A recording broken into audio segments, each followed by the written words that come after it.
안녕하세요. 보험금 분쟁의 해결사 손해배상사 김병호입니다. 오늘은 오토바이 통지 의무 위반으로 보험금 지급이 거절되었지만 라온 손사가 재심사를 신청하여 보험금 전액을 지급받은 사례를 소개하여 드리겠습니다. A는 2021년 12월경 오토바이를 운전하던 중 발생한 교통사고로 사망하게 되었습니다. 한편 A의 어머니 B는 2018년 10월경 보험 설계사로 활동하는 친구의 권유로 당시 고등학생이던 A를 피보험자로 하는 상해사망보험에 가입하였습니다. B는 교통사고로 사망한 A의 사망보험금을 청구하게 되었는데 보험사는 보험계약 이후에 오토바이를 운전하게 되면 보험사에 알려야 하는 의무가 있는데 A가 이러한 의무를 이행하지 않아서 보험계약을 해지한다고 하면서 보험금 지급도 거절하였습니다. B는 약관에 그러한 규정이 있었다는 것도 알지 못했을 뿐만 아니라 A가 보험 가입 전부터 오토바이를 운전하고 있었다는 사실도 이번에 교통사고 조사 과정에서 처음 알게 되었다고 하면서 보험사가 통지 의무 위반을 이유로 보험금 지급을 거절하는 것을 이해할 수 없다고 하였습니다. 라온 손사는 A가 언제부터 오토바이를 운전하기 시작했는지, 보험 가입 당시에 청약서에는 어떻게 기재하였는지 등에 관한 설명을 듣고 관련 자료도 확인하였습니다.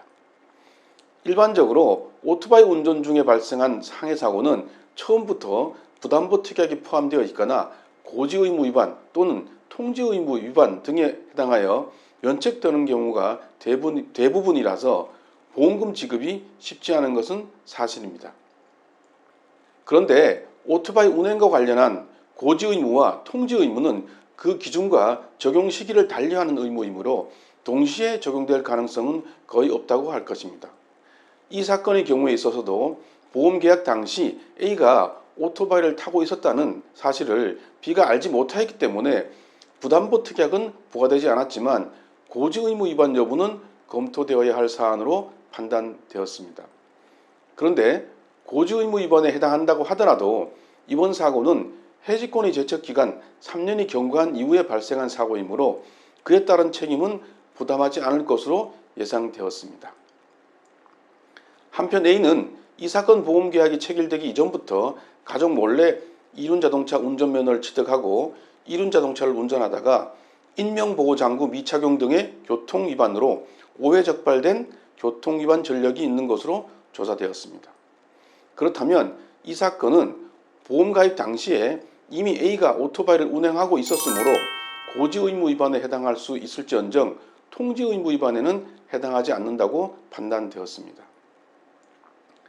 라온 손사는 위와 같은 조사 결과를 토대로 이 사건 보험사고의 경우 보험계약자 B가 보험계약 당시에 A의 오토바이 운행 사실을 알지 못하였으므로 청약서에서 오토바이 운행 사실을 알리지 않았다고 하더라도 고지의무 위반에 해당될 여지는 없고 설령 의견을 달리하여 고지의무 위반에 해당한다고 하더라도 상법상의 해지권 제척기간이 도과하였고 보험사도 고지의무 위반을 이유로 해지권을 행사하지 않았을 뿐만 아니라 통지의무는 보험계약 이후에 새롭게 증가된 위험을 알려야 하는 의무이므로 이 사건에서 적용될 여지가 없다는 취지의 손해정서를 제출하였습니다. 그러자 보상 담당자는 재심사를 거쳐서 보험금 지급 여부를 결정하겠다고 안내하였고 재심사 청구일로부터 2주일이 경과하기 전에 보험금을 지급하였습니다.